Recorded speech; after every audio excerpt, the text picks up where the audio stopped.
Some Republicans are even pushing in the opposite direction. In a Senate Agriculture Committee hearing last month, Ranking Member Senator John Boozman said that SNAP benefits and funding levels are unsustainable and criticized the recent increase in SNAP benefits.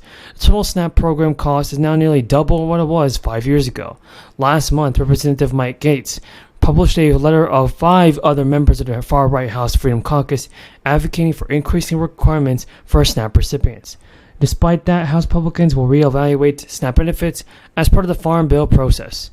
And New Jersey has already taken steps to boost SNAP benefits in the state by increasing the minimum benefit to $100 per household. It's a lot more than a national minimum of $23 and is almost double the minimum payment of $50 that the state set last year. Maryland also passed legislation late October to increase minimum SNAP payment to $40 a month in households with anyone over the age of 62. And according to the Hill, West Virginia lawmakers have introduced at least 5 SNAP-related bills since last year. These include a proposal to increase SNAP benefits for pregnant people and families with children by at least as much as the emergency allotments paid. So folks, I do believe that President Biden will send out more stimulus payments for the end of this year. First of all, lawmakers are now saying that Joe Biden does not want to reach an agreement on Social Security reform. It's a huge issue that could affect millions of seniors and retirees. The SA has released an updated schedule for checks. And one of the leaders of the bipartisan Senate working group that is focused on extending Social Security recently accused Biden of not engaging with them. It comes as they scramble for a way to keep the vital program solvent in past years. Senators Bill Cassidy and Angus King said this month that conversations are ongoing to reform the Social Security program, but there has been barely a word since. And several senators involved in the issue told Fox that they have not heard any updates in weeks. Cassidy also said that the bill and Biden's apparent unwillingness to meet is what's holding the group from publicly moving forward. The president had previously accused Republicans of wanting to cut Social Security and Medicare, a claim that has been denied by the GOP.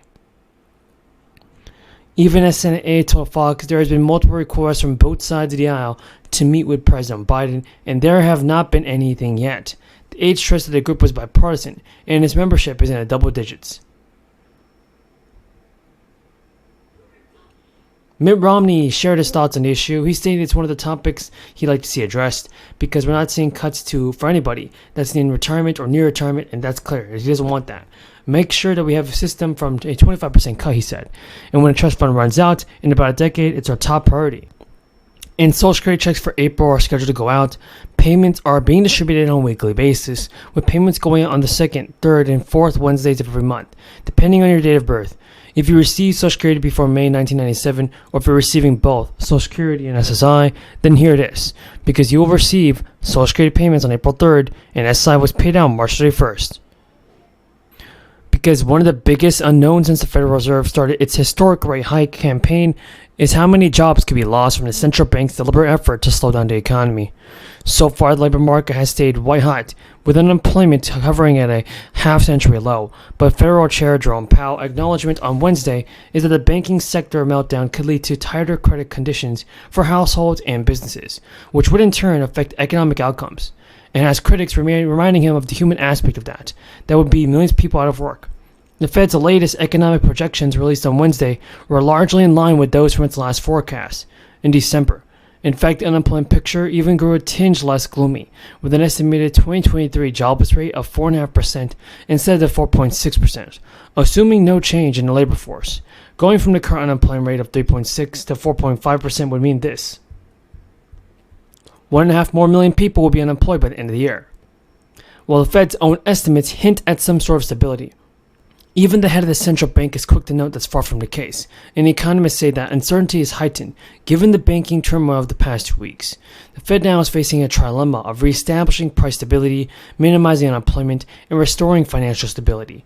And the probability is low that the Fed will be able to bring down inflation without causing a recession, preventing further consolidation in the banking sector or increasing unemployment, he said. So, hopefully President Biden can get stimulus checks sent out. I want to thank my colleagues, Senator Kaine and Senator Blumenthal, who have also been such strong leaders on this issue. And I am here to say that what they are saying, Senator Murray, Senator Blumenthal, Senator Kaine, is right.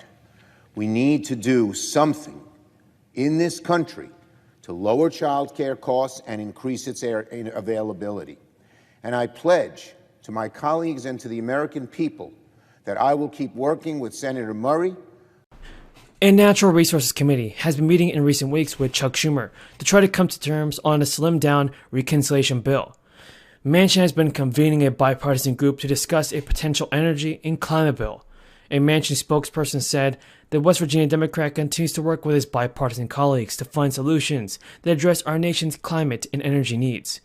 The Council of Economic Advisors has actually told CNBC that the Build Back Better bill was smart economic policy during a discussion about inflation and whether a recession was inevitable. She said she was on board with the administration's original claims that inflation was only transitory and is going to last and won't last forever. President Biden told reporters that there was nothing inevitable about a recession, and the Council of Economic Advisors chair further added that Biden was focusing on lowering gas prices in the short term. Folks, we have a ton of news about the fourth stimulus check, Social Security benefits, SSI, and SSDI.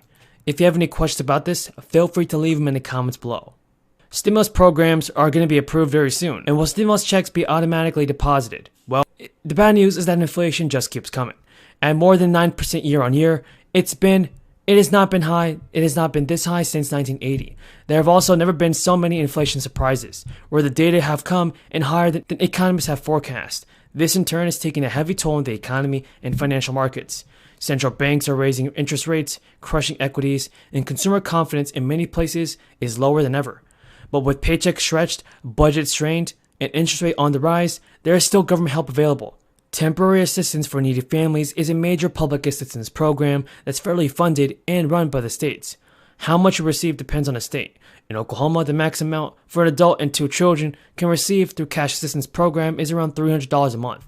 A family of 3 in Washington state, assuming they have no other income, will get about $650 a month. If you're unable to pay your rent or utilities and believe you're in danger of eviction, the U.S. Treasury's Emergency Rental Assistance Program may also help. The program began back in the early days of the crisis and is still operating in many states. And now New Jersey is opening a state rental assistance lottery for nearly 2 weeks in July for low-income elderly residents and people. And also, if you're struggling to pay your heating or cooling costs, there is another program that could help. The Department of Health and Human Services oversees the Low-Income Home Energy Assistance Program, although each state decides whether a household is eligible for a cash grant. The agreement includes more money to help Californians pay their rent and utility bills. The announcement of the deal indicates Newsom's proposal to send $400 payments to vehicle owners is dead. Newsom has initially made the proposal to provide targeted relief from high gas prices that his administration said could be sent to Californians more quickly than payments to tax filers. But he said to get lawmakers to sign on to the idea. But he failed to get lawmakers to sign on to the idea. Newsom and other lawmakers called their agreement a framework for the 2023 and